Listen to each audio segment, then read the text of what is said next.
रावण को मिले थे ये 7 महावरदान। राधे राधे दोस्तों, आज हम आपको बताने जा रहे हैं त्रेतायुग के उस सबसे शक्तिशाली और रहस्यमयी राक्षस के बारे में जिसका नाम सुनते ही रामायण की स्मृतियां ताज़ा हो जाती हैं। जी हाँ, हम बात कर रहे हैं लंका के अधिपति रावण की।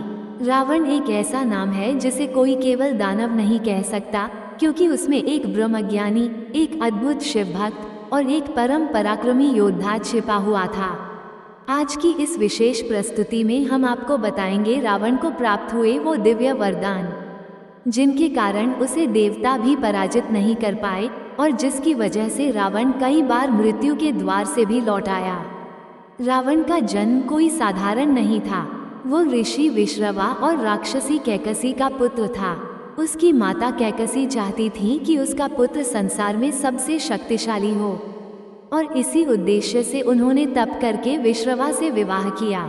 जब रावण का जन्म हुआ तभी से उसमें एक अद्भुत तेज था। वो बचपन से ही तप, विद्या और शक्ति प्राप्त करने की दिशा में अग्रसर था। अब आइए जानते हैं रावण को प्राप्त हुए उन वरदानों के बारे में जिन्होंने उसे अजेय और अभेद्य बना दिया था। पहला वरदान, ब्रह्मा जी से अमरता का वरदान मांगने का प्रयास। रावण ने घोर तपस्या करके ब्रह्मा जी को प्रसन्न किया। उसकी तपस्या इतनी कठोर थी कि उसने अपना सिर एक एक करके काटकर ब्रह्मा जी को अर्पण कर दिया। जब 9 सिर कट गए और वो 10वां भी काटने ही वाला था, तब ब्रह्मा जी प्रकट हुए और बोले, वत्स, तू अपनी तपस्या से प्रसन्न कर चुका है, मांग क्या चाहता है। रावण ने कहा, प्रभो, मुझे अमरता का वरदान दीजिए। ब्रह्मा जी ने मुस्कुराकर कहा, वत्स, ये सृष्टि का नियम नहीं कि कोई भी जीव अमर हो। मृत्यु तो सबको आनी है, यहाँ तक कि ब्रह्मा, विष्णु और महेश को भी अपना कार्यकाल पूर्ण करके अपने अपने लोकों में लौटना होता है। तब रावण ने युक्ति से काम लिया। उसने कहा, तो फिर मुझे यह वरदान दीजिए कि मुझे कोई भी देवता, दैत्य, यक्ष, गंधर्व, नाग या राक्षस न मार सके। ब्रह्मा जी ने कहा, तथास्तु। यहाँ रावण की चालाकी देखिए। उसने मनुष्यों और वानरों को तुच्छ समझकर उन्हें अपनी मृत्यु की सूची से बाहर रखा। उसे लगा कि कोई मानव उसका क्या बिगाड़ लेगा, लेकिन यही उसकी सबसे बड़ी भूल थी। दूसरा वरदान, शिवजी से अजयता और चंद्रहास खड्ग। रावण शिवजी का परम भक्त था। एक बार वह कैलाश पर्वत पर गया और उसे उठा लेने की कोशिश की। शिवजी ने अपनी जटा से उसे दबा दिया और रावण उसमें महीनों तक फंसा रहा। अंततः उसने वहीं बैठकर शिव तांडव स्तोत्र की रचना की और शिवजी को प्रसन्न किया।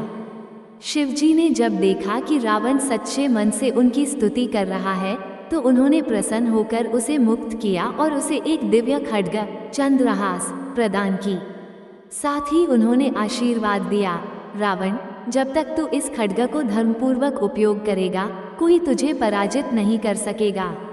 ये खड्ग रावण के लिए एक अमोघ अस्त्र था, जिसकी धार किसी भी योद्धा की रक्षा को चीर सकती थी।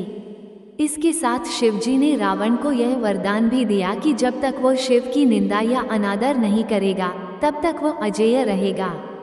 तीसरा वरदान, अग्निदेव से अग्नि में न जलने का वरदान। रामायण के एक प्रसंग के अनुसार रावण ने अग्निदेव की कठोर तपस्या की थी और उनसे वरदान में यह मांगा था कि वो अग्नि में कभी न जले। यही कारण था कि रावण किसी भी यज्ञ अग्नि में या युद्ध की ज्वाला में कभी भस्म नहीं हो पाया।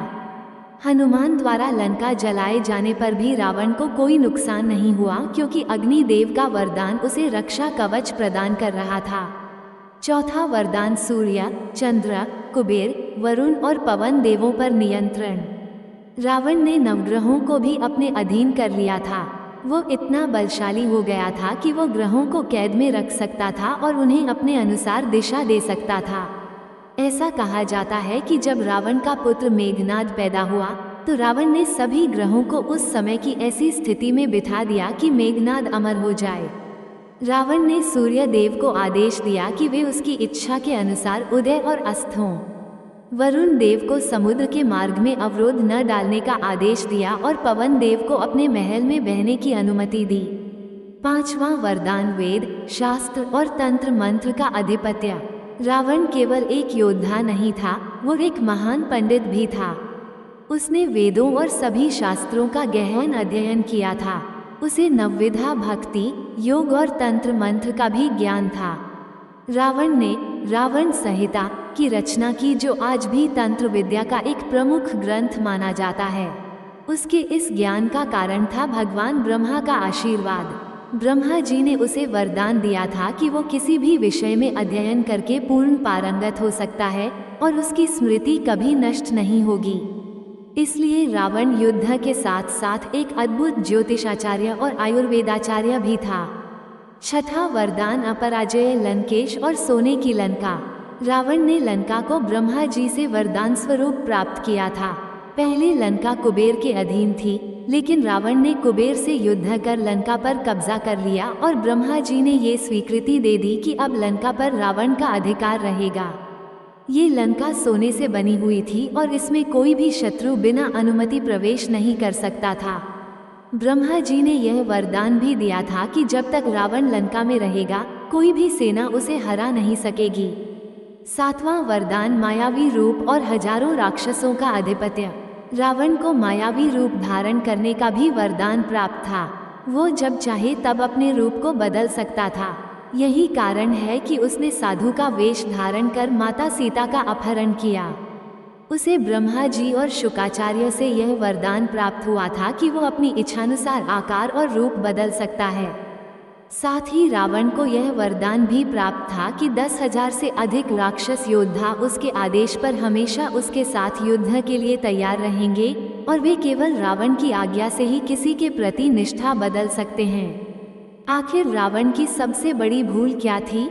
रावण को प्राप्त यह सारे वरदान उसे महाबली और अपराजय बनाते थे, लेकिन उसका अभिमान, उसकी अहंकार और उसकी सबसे बड़ी भूल मनुष्य को तुच्छ समझना ही उसकी विनाश का कारण बना। रावण ये समझ बैठा था कि देवता तो उसकी कोई हानि नहीं कर सकते और मनुष्य क्या कर लेंगे, लेकिन भगवान विष्णु ने श्री राम के रूप में जन्म लेकर उसे ये सिखा दिया कि धर्म की विजय और अधर्म का नाश निश्चित है। अंत में मित्रों, रावण कोई साधारण दैत्य नहीं था। वो एक ज्ञानी, तपस्वी और महान शिव भक्त था, लेकिन उसकी गलतियाँ, उसका अभिमान और उसका अहंकार ही उसके पतन का कारण बने। उसके वरदान उसे अमर नहीं बना सके, क्योंकि अंततः धर्म ही सर्वोच्च होता है। तो दोस्तों, ये थी रावण को प्राप्त हुए अद्भुत वरदानों की रहस्यमयी और पौराणिक कथा। यदि आपको ये जानकारी रोचक लगी हो तो कृपया इस वीडियो को लाइक, शेयर और सब्सक्राइब जरूर करें। कमेंट में लिखें जय श्री राम अगर आप चाहते हैं कि धर्म की ये दिव्य कथाएं हर घर तक पहुँचे। धन्यवाद। राधे राधे।